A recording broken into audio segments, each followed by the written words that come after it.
नमस्कार, आपका स्वागत है हमारे YouTube channel world of welding में। खुदा भी उस पर रहमतों की बरसात करता है। खुदा भी उस पर रहमतों की बरसात करता है जो जरूरतमंदों की मदद के लिए आगे हाथ बढ़ाता है। मैं चंदन कुमार लेकर आया हूँ एक ऐसा टॉपिक जो हम सीखेंगे अपनों के लिए, अपने समाज के लिए, जिंदगी की सबसे बड़ी मदद, प्राथमिक उपचार।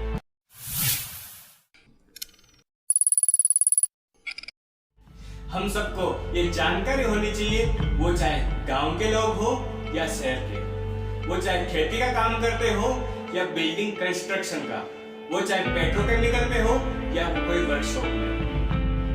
अगर हम जिम्मेदार नागरिक हैं तो आज एक जिम्मेदारी ये भी सीखेंगे।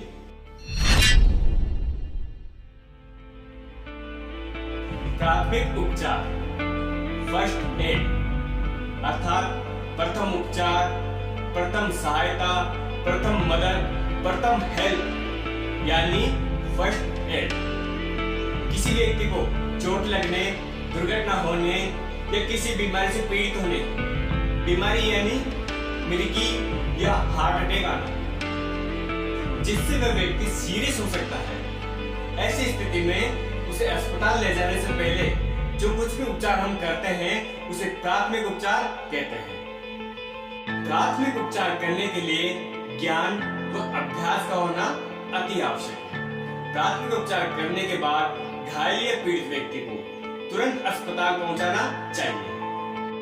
प्राथमिक उपचार सीखने की जरूरत सभी को है, क्योंकि दुर्घटना या बीमारी किसी को भी हो सकती है। अगर हमें प्राथमिक उपचार के बारे में सही से पता है तो हम किसी की जान बचा सकते हैं। वो हमारा भाई हो सकता है या परिवार का कोई सदस्य या समाज का कोई भी। अगर हम अपने आप को समाज का जिम्मेदार व्यक्ति मानते हैं तो हमें प्राथमिक उपचार के विषय में मालूम होना चाहिए। फर्स्ट एड करने से पहले हमें ये ऑब्जर्वेशन करना है, पहचान करना है, जानना है कि एक्चुअल में हुआ क्या है।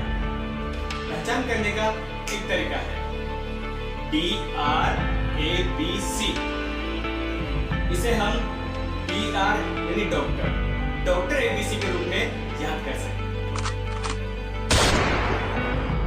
पहला है अपना D से डेंजर। वहां खतरा क्या है? हो सकता है वहां चालू इलेक्ट्रिकल केबल हो, वहां विषैली गैस हो सकती है या आग लगी हो सकती है। इस तरह के और भी कई खतरे हो सकते हैं। आप लोगों को ये बात पता ही होगी कि गांव में विषैली गैस की वजह से कई बार इंसिडेंट हुए हैं। एक कुआं जिसमें कभी कभी लोग घास फूस कूड़ा करकट फेंक देते हैं, वहां पर यदि कोई किसान उस कुएं में जाता है तो वो वापस नहीं आता, वो वहीं गिर जाता है। क्यों? क्योंकि वो घास फूस कूड़ा करकट सड़ जाने पर विषैली गैस बन जाता है। तो हम लोग क्या सीखे अभी तक कि घटना स्थल पर खतरा क्या है, पहले वो देखना है। कहीं ऐसा ना हो कि हम मदद करने गए और हम ही चपेट में आ गए। अगर आपको कोई खतरा नहीं है तो पीड़ित व्यक्ति की हेल्प करो। अब है R से रेस्पॉन्स, प्रतिक्रिया या जवाब। जो पीड़ित व्यक्ति है वो कोई प्रतिक्रिया दे रहा है क्या? वो कोई जवाब दे रहा है क्या? उसको पूछना है, उसका नाम बार बार बुलाना है, कैसे हो, उसको पूछना है। उसके कंधे पे थपकी मारनी है और देखना है उसके हाथ पैर हिल रहे हैं क्या। उसके बाद A से एयरवे यानी श्वास नली में कुछ फंसा तो नहीं है, या मुंह में पान, सुपारी, गुटखा, च्युइंगम ये सब चीजें तो नहीं है। यदि है तो उन्हें बाहर निकाल देना।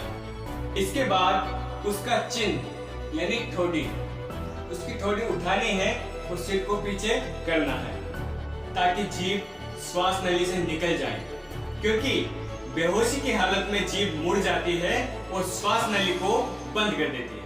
अब है B से ब्रीदिंग यानी श्वास।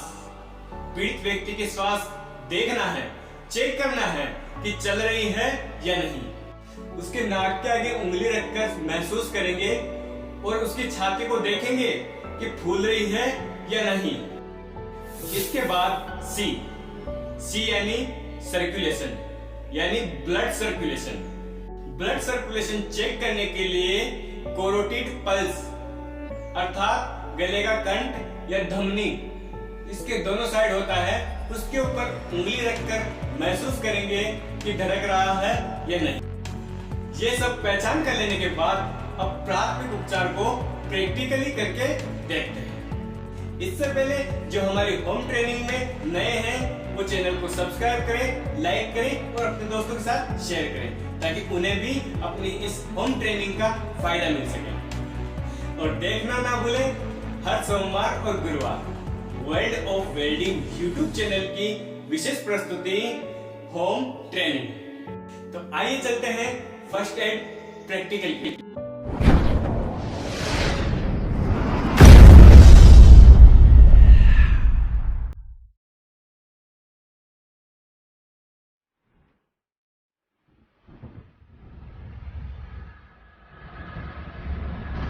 हम सीखेंगे कि CPR किस तरह करते हैं। हमारे आसपास अगर किसी को अचानक दिल का दौरा पड़ जाता है तो तुरंत बिना देर किए उसको संभालें। पीड़ित की छाती के पास घुटने टेक कर बैठ जाएं और उससे बात करने की कोशिश करें और इसके साथ ही 108 इमरजेंसी एम्बुलेंस को कॉल करें ताकि जब तक हम प्राथमिक उपचार करेंगे एम्बुलेंस भी हमारे पास आ जाएगी। इसके बाद तुरंत पीड़ित व्यक्ति को सीधा लेटाएं और उस पीड़ित व्यक्ति की छाती के बीच में अपनी हथेली रखें जिसका अंगूठा खुला रखें। हार्ट अटैक की स्थिति में पीड़ित व्यक्ति के दिल में रक्त का थक्का जम जाता है जिससे उसका ब्लड सर्कुलेशन रुक जाता है, जिसको हम प्राथमिक उपचार के द्वारा रिकवर कर सकते हैं। हमने पीड़ित व्यक्ति की छाती पर जो हथेली रखी थी उसके ऊपर दूसरा हाथ रखेंगे और उंगलियों में उंगलियां फंसाएंगे। ध्यान रहे इस दौरान हमारी दोनों कोहनी सीधी रहनी चाहिए। अब हम पीड़ित व्यक्ति की छाती को पुश करेंगे और दबाव इस प्रकार लगाएंगे कि पीड़ित व्यक्ति का दिल भी कंप्रेस होने लग जाए, जिससे पीड़ित व्यक्ति के दिल में जमा हुआ रक्त का थक्का हट जाएगा और ब्लड सर्कुलेशन पुनः आरंभ हो जाएगा। अब हमारा अगला काम है पीड़ित व्यक्ति की सांस को चेक करना और उसे दोबारा रिकवर करना। इसके लिए हम पीड़ित व्यक्ति की ठोडी को उठाएंगे और सिर को पीछे करेंगे। इसके बाद हम पीड़ित व्यक्ति का मुंह खोलेंगे, नाक बंद करेंगे और कृत्रिम श्वास देंगे। अब महसूस करेंगे कि उसकी श्वास चलने लग गई है या नहीं। अब हम गले के पास उंगली की सहायता से कैरोटिड पल्स की जांच करेंगे। पीड़ित व्यक्ति का एक हाथ और एक पैर ऊपर करें और उसे करवट दें जिससे उसको सांस लेने में आसानी रहे। प्राथमिक उपचार करने के बाद लापरवाही ना करें और तुरंत उसे अस्पताल पहुंचाएं। मुझे उम्मीद है आपने प्राथमिक उपचार अच्छे से समझ लिया है। और अंत में अपनी कुछ लाइनें आपसे शेयर करना चाहता हूँ। खोल दो पंख मेरे, अभी और उड़ान बाकी है। खोल दो पंख मेरे, अभी और उड़ान बाकी है। जमीन नहीं है मंजिल मेरी, अभी तो पूरा आसमान बाकी है। लहरों की खामोशी को समंदर की बेबसी ना समझो, जितनी गहराई अंदर है बाहर उतना तूफान बाकी है। तो मिलते हैं अगली क्लास में, तब तक घर में रहें, सुरक्षित रहें। धन्यवाद। जय हिंद।